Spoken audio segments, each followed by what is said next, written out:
नमस्कार। आज के इस एक्सप्लेनर में हम एक ऐसे टॉपिक पर बात करने वाले हैं जो सॉफ्टवेयर इंजीनियरिंग की दुनिया में बेहद महत्वपूर्ण है। एसक्यूएलाइट डेटाबेस में वर्जनिंग और माइग्रेशन को सुरक्षित रूप से कैसे मैनेज करें। जब भी कोई ऐप इवॉल्व होता है तो डेटाबेस के स्ट्रक्चर में बदलाव आना एकदम लाजमी है, और इन बदलावों को बिना किसी डेटा लॉस के सेफली हैंडल करना अपने आप में एक बहुत बड़ी कला है।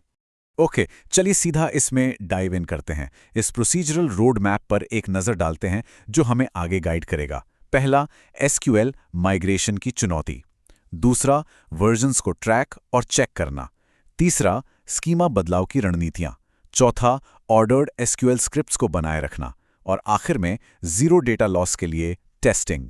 तो शुरुआत करते हैं पहले सेक्शन से, एसक्यूलाइट माइग्रेशन की चुनौती।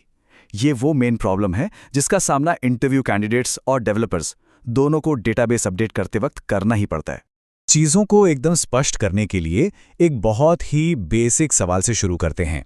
आखिर एसक्यूएलाइट डेटाबेस माइग्रेशन को हैंडल किया कैसे जाता है? अक्सर मॉडर्न ऐप डेवलपमेंट में ये मान लिया जाता है कि सब कुछ बैकग्राउंड में अपने आप यानी ऑटोमेटिकली हो जाएगा, लेकिन सच तो ये है कि डेटाबेस के मामले में ये धारणा पूरी तरह से गलत है। कड़वी सच्चाई कुछ और ही है। कोर डेटा जैसे फ्रेमवर्क से उलट एसक्यूएलाइट माइग्रेशंस को ऑटोमेटिकली हैंडल नहीं करता। इसका सीधा सा मतलब यह है कि डेवलपर्स को इन माइग्रेशंस को पूरी तरह से मैन्युअल रूप से मैनेज करना ही होगा। अगर इस जिम्मेदारी से बचने की कोशिश की तो या तो ऐप क्रैश हो जाएगा या फिर पुराना डेटा हमेशा के लिए करप्ट हो सकता है। अब आते हैं दूसरे सेक्शन पर, वर्जन्स को ट्रैक और चेक करना। ये हमारे पूरे सॉल्यूशन की नींव है कि आखिर पुराने और नए वर्जन के बीच स्कीमा में होने वाले बदलावों का हिसाब रखा कैसे जाए। अब इस स्लाइड के बारे में जो सबसे दिलचस्प बात है वो ये है कि एसक्यूएलाइट हमें बाहर से कोई टूल इस्तेमाल करने के बजाय एक इनबिल्ट मैकेनिज्म देता है, प्रैग्मा यूजर अंडरस्कोर वर्जन।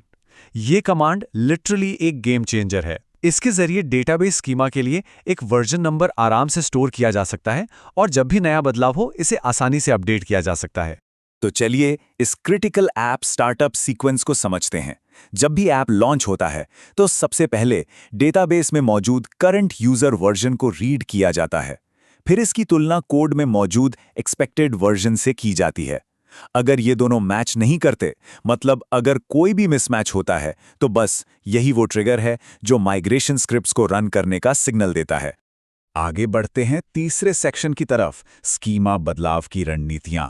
ये इस एक्सप्लेनर का एक तरह से क्लाइमैक्स है।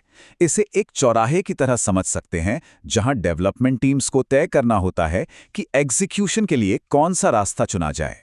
यहां हमारे पास दो रास्ते हैं, लाइटवेट यानी हल्के बदलाव और कॉम्प्लेक्स यानी जटिल बदलाव। इसे एक घर के रिनोवेशन की तरह सोच सकते हैं। लाइटवेट बदलाव का मतलब है जैसे घर में एक नया कमरा जोड़ना। इसमें ऑल्टर टेबल का इस्तेमाल करके बस एक नया कॉलम या टेबल जोड़ दिया जाता है जो कि बेहद सिंपल और सेफ है। लेकिन कॉम्प्लेक्स बदलाव वो घर की नींव को ही फिर से बनाने जैसा है, जैसे कॉलम का नाम बदलना, डेटा टाइप चेंज करना या पूरे स्कीमा के स्ट्रक्चर को ही बदल डालना। तो जब बात इन कॉम्प्लेक्स बदलावों की आती है तो पेस को थोड़ा स्लो करना पड़ता है, बहुत ही संभल कर काम करना होता है। यहाँ एक खास क्रिएट कॉपी ड्रॉप स्ट्रैटेजी अपनानी पड़ती है। इसे ध्यान से समझते हैं। सबसे पहले नए स्ट्रक्चर के साथ एक नया टेबल क्रिएट करते हैं। फिर पुराने टेबल से सारा डेटा बहुत ही सावधानी से इस नए टेबल में कॉपी किया जाता है ताकि घर का सारा कीमती फर्नीचर बिल्कुल सुरक्षित रहे। उसके बाद उस पुराने टेबल को पूरी तरह से ड्रॉप कर देते हैं और आखिर में नए टेबल को पुराना वाला नाम दे दिया जाता है। चलिए पहुंचते हैं चौथे सेक्शन पर, ऑर्डर्ड एसक्यूएल स्क्रिप्ट्स को बनाए रखना। इन सारे बदलावों को आखिर कोड बेस में ऑर्गेनाइज कैसे किया जाए, आइए इसे देखते हैं। और यह बात बहुत ही शानदार तरीके से दर्शाती है कि माइग्रेशंस को हमेशा एक निश्चित क्रम वाली एसक्यूएल स्टेप्स में क्यों रखना चाहिए। उदाहरण के लिए मान लेते हैं पहला स्टेप है यूजर्स टेबल में एज का कॉलम जोड़ना और दूसरा स्टेप है एक नया ऑर्डर्स टेबल बनाना।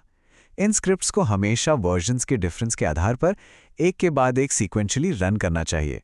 ये तरीका स्पेसिफिक वर्जन्स के बीच के गैप को बहुत ही सुरक्षित ढंग से भर देता है। और अब हमारा आखिरी सेक्शन, जीरो डेटा लॉस सुनिश्चित करने के लिए टेस्टिंग। क्योंकि आखिरकार कोई भी स्क्रिप्ट सिर्फ उतनी ही अच्छी होती है जितना मजबूत उसका टेस्टिंग प्रोटोकॉल हो। यहाँ कुछ बेहद कड़े नियम हैं जो हर इंटरव्यू कैंडिडेट को पता होने चाहिए। हमेशा रियल प्रोडक्शन जैसे डेटा के साथ टेस्ट करें। माइग्रेशन से ठीक पहले बैकअप जरूर लें। अगर प्रोसेस फेल हो जाए तो रोल बैक को हैंडल करना आना ही चाहिए। और सबसे अहम बात, माइग्रेशन के पूरी तरह सफल होने के बाद यूजर वर्जन को अपडेट करना कभी ना भूलें। यही वो फाइनल स्टेप है जो पूरे सिस्टम को बताता है कि काम पूरा हो गया है। और ये सब करने के बाद हमें मिलता है ये नंबर 0 या 0। ये कोई मामूली नंबर नहीं है। ये ऐप अपडेट्स के दौरान 0 डेटा लॉस को रिप्रेजेंट करता है। वर्जन्स को सही से ट्रैक करने, सेफ स्क्रिप्ट्स लिखने और एकदम रिगोरस टेस्टिंग करने का ये सबसे बड़ा और अल्टीमेट पे ऑफ है। तो इस एक्सप्लेनर को एक बहुत ही प्रोवोकेटिव सवाल के साथ खत्म करते हैं। जब अगला स्कीमा अपडेट हिट करेगा तो क्या development teams in manual safeguards को पूरी ईमानदारी से अपनाएंगी या फिर भयंकर डेटा लॉस का रिस्क लेंगी? मैनुअल एसक्यूएलाइट माइग्रेशन में दांव हमेशा बहुत ऊंचे होते हैं और सही जानकारी के साथ की गई तैयारी ही बचाव का एकमात्र रास्ता है। इस एक्सप्लेनर में हमारे साथ जुड़ने के लिए बहुत बहुत धन्यवाद।